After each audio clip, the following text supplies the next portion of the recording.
এরা আমার গঙ্গার ঘাটে গঙ্গা নাইতে এনেছে কেন বাবু? হ্যাঁ হ্যাঁ গো, গঙ্গার ঘাটে গঙ্গা নাইতে এনেছে কেন?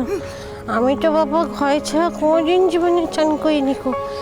আমি তো ঘরে ছাড়া কোনোদিন চান করতে পারিনি কো। তাইলে হে আমাকে গঙ্গা নাইতে এনেছে কেন? ও স্যার, কাউকে বাউন করনি কো? হ্যাঁ, কাউকে বকনি কো? ও স্যার স্যার, কাউকে বকনি কো? হ্যাঁ, বাড়ি বাড়িকে কোথায় নিয়ে যাচ্ছে? বাড়ি ও বুঝতে পারছেন, ও বড় বৌদি, ও বড় বৌদি, বাড়িকে নিয়ে যাও না, আমার বোনটাকে নিয়ে যাও না বড় বৌদি। আমি এই দৃশ্যটা সহ্য করতে পারবো না। মেজো ঠাকুরপো, দোহাই তোমার, এরকম করো না, এভাবে সময় নষ্ট করো না। ওকে তো যেতেই হবে না, বেচারা এমনিতেই সকাল থেকে যা যাচ্ছে ওর ওপর দিয়ে, ও তো আরো অসুস্থ হয়ে যাবে। বলো প্লিজ, এভাবে সময় নষ্ট করো না, ওকে যেতে দাও। চলো ঠাকুর, খুব কষ্ট হয়েছে বড় বৌদি। মেসা, যে কথাগুলো এখন বলছো, কদিন আগে যদি বলতে তাহলে একটু অন্তত স্বস্তি পেতে পারত। এতটা অসম্মান অপমান নিয়ে তাকে বাড়ি থেকে যেতে হতো না। দয়া করে তার বাকি কাজটুকু তাড়াতাড়ি করার ব্যবস্থা করো। আমি তোমার কাছে রিকোয়েস্ট করছি।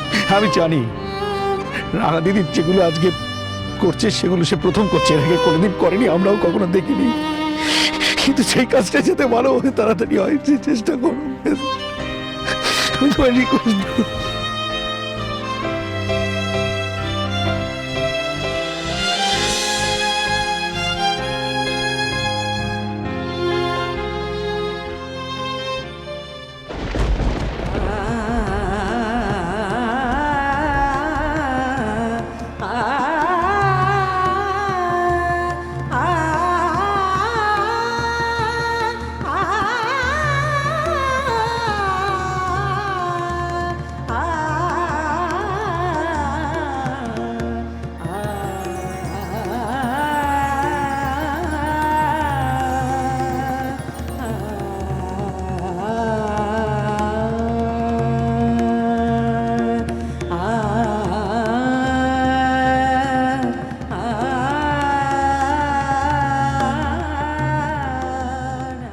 ও স্যার স্যার, বের পরে তুমি কত যত্ন করে আমাকে শাঁখা পরিয়ে দিয়েছিলে বাপু। হ্যাঁ, আজ আমার শাঁখা পলাখানা কেমন করে ভেঙে দিল, দেখো না কেমন করে শাঁখা পলাগুলো ভেঙে দিল। তুমি আমার কাছ থেকে চলে গেছো বলে কি কিছুই দেখতে পাচ্ছ নি গো স্যার? হ্যাঁ, কিছুই দেখতে পাচ্ছ নি? তুমি কি অন্ধ হয়ে গেছো? হ্যাঁ, কেঁদো না ঠাকুরজি, ঠাকুরজি কেঁদো না এইভাবে। এই নিষ্ঠুর কাজখানা করতে আমাদের বুকের ভেতরটা যে ফেটে যাচ্ছে ঠাকুরজি, কেঁদো না, কেঁদো না। আমি তোমার প্রেমে হব সবার কলঙ্ক ভাগী, আমি সকল দাগে হব দাগী কলঙ্ক ভাগী, আমি তোমার প্রেমে হব সবার কলঙ্ক ভাগী।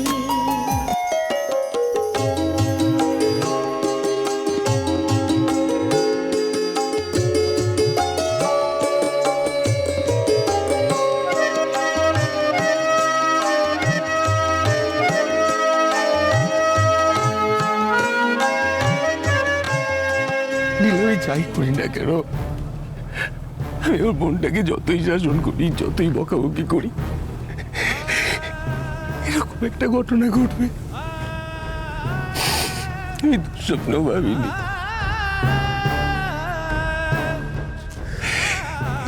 তুমি কি করলে, কি করলে এটা? তুমি কেন আমাকে এরকম একটা দিন দেখতে হলো বাবা?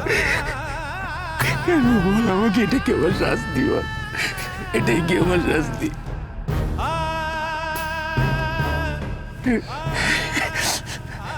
বোনটাকে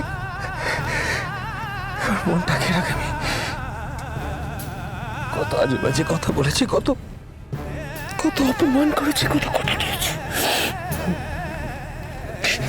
ভাবনা, যে ছেলেটা ওর অসুখটাকে চ্যালেঞ্জ জানিয়ে জীবনটা ওর সঙ্গে বাঁধতে চেয়েছিল, তাকেও তো আমি কম অপমান করিনি, কম অবিশ্বাস করিনি।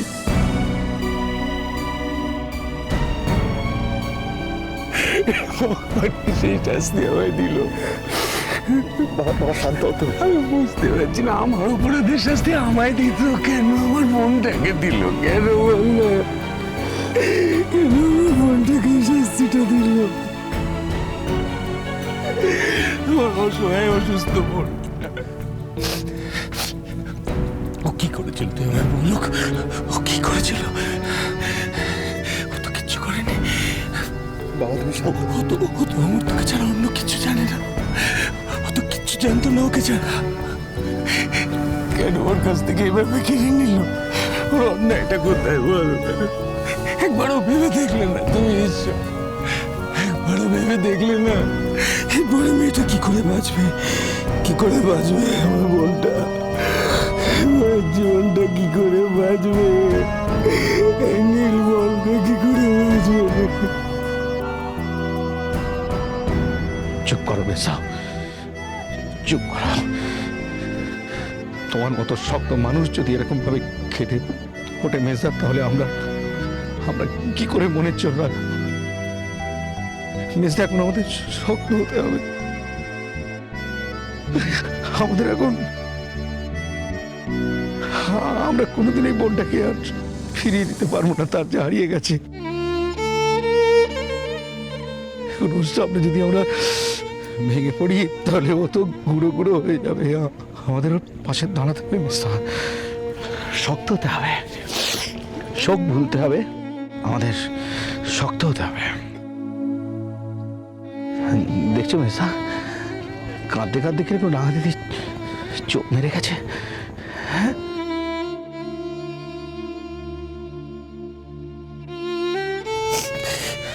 চলুন চলুন, তো আমাকে একটা কথা বলতো,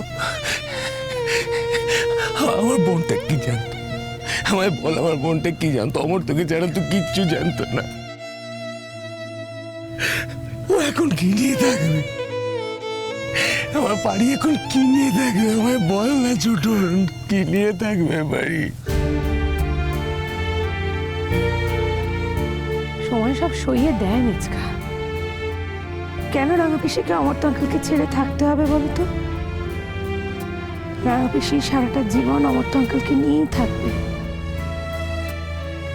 অমর্ত আঙ্কেলকে জড়িয়ে ধরে রাঙা পিসির বাকি জীবনটা কেটে যাবে। দেখো মিচকা, শুধু শুধু তোমরাও ওর সামনে চোখের জলটা ফেলো না প্লিজ। ওকে আহ্বান করো না মিচকা। দিদি ভাই,